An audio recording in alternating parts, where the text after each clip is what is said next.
Ukiona watu wote walioko hapa ni wale wale, sema ni wale wale. Uliyekaa naye hapo pembeni yako ni yule yule. Mtagombana leo, lakini ni yule yule. Unawahitaji watu wakati wote. Uwe na cheo usiwe na cheo, unahitaji watu. Uwe na fedha usiwe na fedha, unahitaji watu. Kwenye maisha Mungu ametutengenezea mazingira ya kuwategemea wengine. Hata ulipokuwa unaugua, ulihitaji daktari mwingine wa kukutibu wewe. Na hata siku ukifa hutajizika, utazikwa na wengine. Unawahitaji watu. Mimi nikiangalia hii meza yote na ushuhuda nayo, nikianzia mkuu wenu wa wilaya, ni wale wale.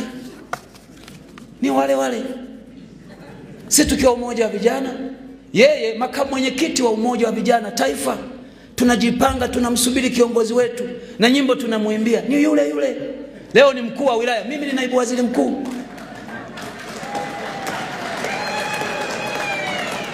Mkuu wa mkoa akiwa chama alikuwa kiongozi wetu, akaletwa hapa Kahama akawa mkuu wa wilaya. Maisha yameenda, amekuwa naibu katibu mkuu wa chama, akawa kiongozi mkubwa wa chama. Mimi nilikuwa waziri, yeye mkuu wa wilaya. Leo mkuu wa mkoa, mimi naibu waziri mkuu, waziri wa nishati, mjumbe wa halmashauri kuu ya taifa. Watu ni wale wale.